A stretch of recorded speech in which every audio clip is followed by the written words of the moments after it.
औरंगजेब की कब्र को लेकर जहां पॉलिटिकल जो माहौल है वो गर्मा गया है, उसी के साथ अफजल खान की जो कब्र है उसे भी उखाड़ फेंक देना चाहिए, ऐसी मांग जो है बीजेपी के विधायक संजय उपाध्याय कर रहे हैं। क्या मांग है और किस लिए ये मांग की जा रही है और किसको निवेदन देंगे?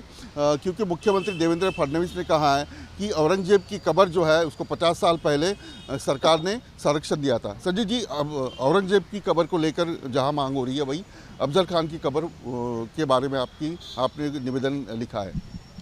स्वतंत्र भारत में गुलामी की मानसिकता का कोई भी प्रतीक अस्तित्व में नहीं रहना चाहिए, ऐसा मेरा स्पष्ट मत है।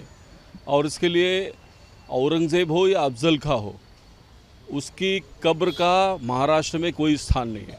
और उसके लिए उसको अगर कल उद्ध्वस्त करने वाले हो तो आज करें, आज करने वाले हो तो अभी करें। एक बात है कि अफजल खान की कब्र के लिए खुद शिवाजी महाराज ने जगह दी थी। ये भी कहा जाता है कि मरने के बाद कोई भी शत्रु हो उसके बारे में बुरा नहीं बोला। अगर आप देखेंगे तो जो लादेन था, जिसने ट्विन टावर पे ब्लास्ट कराया, जब पाकिस्तान में घुसकर अमेरिका ने उसको मारा तो उसका अंजाम क्या किया, तो उसको समुद्र के भीतर दफना दिया ताकि ऐसे लोगों की कोई यादगार न बचे। और इसके लिए अफजल खान हो, औरंगज़ेब हो, इनको महिमा मंडित करने का काम अगर विपक्षी दल कर रहे हैं तो ये शर्म की बात है।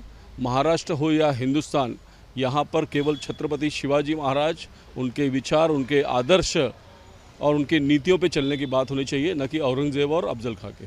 शरद पवार राष्ट्रवादी कांग्रेस के जो नेता है, रोहित पवार रहे, जितेंद्र आव्हाड रहे, ये इनका कहना है कि अगर औरंगजेब की कब्र दिखेगी तो शिवाजी महाराज का इतिहास जो है, उनका पराक्रम जो है, वो सामने लोगों को, आने वाली पीढ़ी को दिखाई दे। शरद पवार हो या उनके पार्टी के अन्य नेता हो, ये कब्र दिखाने के चक्कर में इन्होंने इतिहास की किताबों से छत्रपति शिवाजी महाराज का पाठ्यक्रम ही निकाल दिया। और इसके लिए आज की नई पीढ़ी न छत्रपति शिवाजी महाराज के बारे में कुछ जानती है, न धर्मवीर संभाजी महाराज के बलिदान को जानती है। और मुझको लगता है कि सही अर्थों में हमारे महापुरुषों को अगर जानना है तो किताब में, इतिहास की किताबों में उनके बारे में पढ़ाया जाना चाहिए, ताकि हमारी अगली जनरेशन हमारा आदर्श कौन है, हमारा हीरो कौन है, इसकी जानकारी ले। और उसके लिए किसी बलात्कारी, किसी आक्रांता के समाधि पर या कब्र पर जाने की आवश्यकता नहीं। उनका कहना है कि जो शिवाजी महाराज का इतिहास है, वो ये मुद्दे उठाकर आने वाले दिनों में शिवाजी को भुला देना चाहते हैं बीजेपी के नेता। जिन्होंने छत्रपति शिवाजी महाराज को जानता राजा नहीं बोलने की बात की और स्वयं को जानता राज कहलाया, उनसे अपेक्षा ही क्या कर सकते हैं। इसके लिए वो औरंगज़ेब का गुणगान करें। छत्रपति शिवाजी महाराज हमारे कण कण में है, रक्त में है। छत्रपति शिवाजी महाराज थे, इसके लिए आपके सामने हिंदू करके बात कर रहा हूँ। और आज हम जागरूक रहेंगे तो अगली जनरेशन हमारी हिंदू करके रहेगी। और इसके लिए हमको छत्रपति शिवाजी महाराज के आदर्शों पे ही चलने की आवश्यकता है, न कि औरंगजेब के। एक आखिरी सवाल, उनका कहना है कि जो रोज़गार के मुद्दे हैं, जो डेवलपमेंट के मुद्दे हैं, वहाँ से ध्यान भटकाने के लिए औरंगजेब जैसे मुद्दे उठाए जा रहे हैं। महाराष्ट्र की जनता ये छत्रपति शिवाजी महाराजों के आदर्शों, विचारों, नीतियों पर विश्वास रखती है।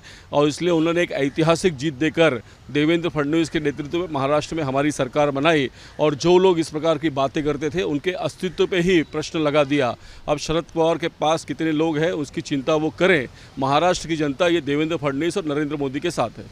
बहुत बहुत शुक्रिया। संजय उपाध्याय जी का कहना है कि औरंगजेब की कब्र के साथ साथ अफजल खान की कब्र जो है वो भी उखाड़ फेंक देनी चाहिए। वीडियो जर्नलिस्ट कामेश के साथ Vilas Athode, news nation Mumbai. News nation अब व्हाट्सएप पर खबरों की ताजा अपडेट के लिए न्यूज नेशन के इस क्यूआर कोड को स्कैन करें।